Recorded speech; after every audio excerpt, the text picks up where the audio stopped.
ಇನ್ನೇನು ಹಾಲಿಡೇಸ್ ಎಲ್ಲ ಮುಗಿಸಿ ಸ್ಕೂಲು ಕಾಲೇಜ್ ಎಲ್ಲ ಸ್ಟಾರ್ಟ್ ಆಗಿದ್ದರಿಂದ ನನ್ನ ತಂಗಿ ನಮ್ಮ ಅತ್ತೆ ಮಗಳು ಕೂಡ ರಜಾ ಮುಗಿಸ್ಕೊಂಡು ಊರಿಗೆ ಹೊರಟರು. Hi, welcome back to my one more mini vlog. ಇನ್ನು ನಾವು ಹೊಲಕ್ಕೆ ಸೊಸಿ ಹಾಕಿದ್ದು ಸಾಲಾಗಿ ಕೆಲಸ ಬರ್ತಾನೆ ಇದ್ದಾವೆ, ಮುಗಿತಾನೆ ಇಲ್ಲ.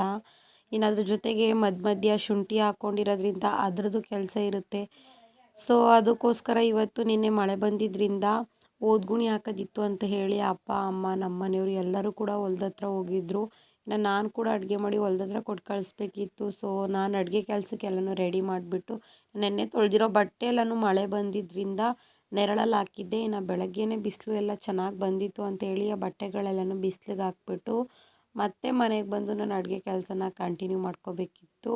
ಇನ್ನು ನನ್ನ ತಂಗೀರು ನೋಡಿ 3 ಜನ ಇರೋದ್ರಿಂದ ಅವ್ರು ಡಿವೈಡ್ ಮಾಡಿ ಕೆಲಸ ಮಾಡ್ಕೊಳ್ತಾರೆ. ಆರಾಮಾಗಿ ಅವ್ರು ಹರಟೆ ಹೊಡಿತಿದ್ರು. ಇನ್ನು ನಾನು ಒಬ್ಬಳೇ ಮಾಡ್ಕೋಬೇಕು ಅಂತ ಹೇಳಿ ನಾನು ನನ್ನ ಕೆಲಸನ ಕಂಟಿನ್ಯೂ ಮಾಡಿಕೊಂಡೆ. ಇನ್ನು ಜೊತೆಗೆ ಹೊಲ್ದ ಹತ್ರ ಕೊಟ್ಟು ಕಳಿಸ್ಬೇಕು. ಇವಾಗೆಲ್ಲವ ಬಿಸಿಲು ಎಷ್ಟು ಬರುತ್ತೆ ಅಂದರೆ ಮಳೆನೂ ಕೂಡ ನಮ್ಗೆ ಅಷ್ಟು ಇದಿಲ್ಲ, ಅಷ್ಟು ಬಿಸಿಲು ಬರುತ್ತೆ. ನಮ್ಗೆ ಹೆಂಗಾಗ್ಬಿಟ್ಟಿದೆ ಅಂದರೆ ಎಲ್ಲ ಕಡೆನೂ ಕೂಡ ಅಷ್ಟು ಮಳೆ ಹೋಯ್ತು, ಇಷ್ಟು ಮಳೆ ಹೋಯ್ತು ಅಂತಿದ್ದಾರೆ.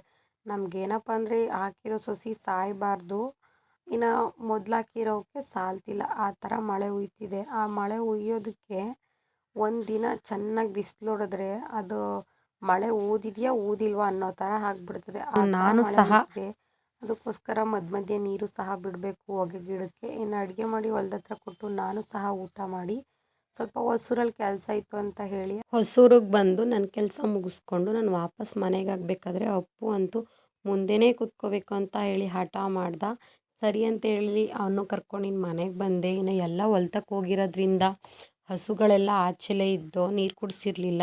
ಇನ್ನು ಎಲ್ಲದಕ್ಕೂ ಕೂಡ ನೀರು ಕುಡಿಸಿ ಅವು ಹುಲ್ಲಾಕಿ ತೊಪ್ಪೆ ಎಲ್ಲನೂ ತೊಳೆದು ಸ್ವಲ್ಪ ಹೊತ್ತು ಬಿಸಿಲಲ್ಲಿ ಬಂದಿದ್ದಕ್ಕೂ ನನಗೂ ಸುಸ್ತಾದಂಗೆ ಆಗಿತ್ತು. ಇನ್ನು ಮಧ್ಯಾಹ್ನಕ್ಕೆ ಅನ್ನ ಮಾಡಿಟ್ಬಿಟ್ಟು ಸ್ವಲ್ಪ ಹೊತ್ತು ಮಲ್ಕೊಂಡೆ. ಅದಾದಮೇಲೆ ಎದ್ದು ನೋಡಿದ್ರೆ ಆಲ್ರೆಡಿ ನನ್ನ ತಂಗಿ ಮತ್ತು ನಮ್ಮ ಅತ್ತೆ ಮಗಳು ರಜಕ್ಕೆ ಬಂದಿದ್ರಲ್ಲ, ಅವ್ರು ಇನ್ನೇನು ಕಾಲೇಜು ಸ್ಕೂಲ್ ಓಪನ್ ಆಯ್ತಲ್ಲ, ಸೊ ಹೊರಟರು. ಅವ್ರಿಗೆ ಬಾಯ್ ಹೇಳಿ ಕಳಿಸ್ಬಿಟ್ಟು ಬಂದು ಬಟ್ಟೆ ಎಲ್ಲ ಮಡ್ಚೋದಿತ್ತು ಅಂಥೇಳಿ ಅದನ್ನೆಲ್ಲನೂ ಮಡಚಿಟ್ಟೆ. ಇನ್ನು ಇವತ್ತು ಅಪ್ಪ ಅಮ್ಮ ಇರಲಿಲ್ಲ, ತಂಗಿ ಮನೆಗೆ ಅಂತ ಹೇಳಿ ಹೋಗಿದ್ರು. ಸೊ ನಾನು ನಮ್ಮ ಮನೆಯವರು ನನ್ನ ತಮ್ಮ ಅಷ್ಟೇ ಇದ್ದಿದ್ದು. ಸೊ ಬೆಳಗ್ಗೆ ಸಾಂಬಾರ್ಗೆ ಅವ್ರಿಗೆ ಆಮ್ಲೆಟು ಮೊಟ್ಟೆನ ಹಾಕಿ ಊಟಕ್ಕೆ ಹಾಕ್ಕೊಟ್ಟೆ.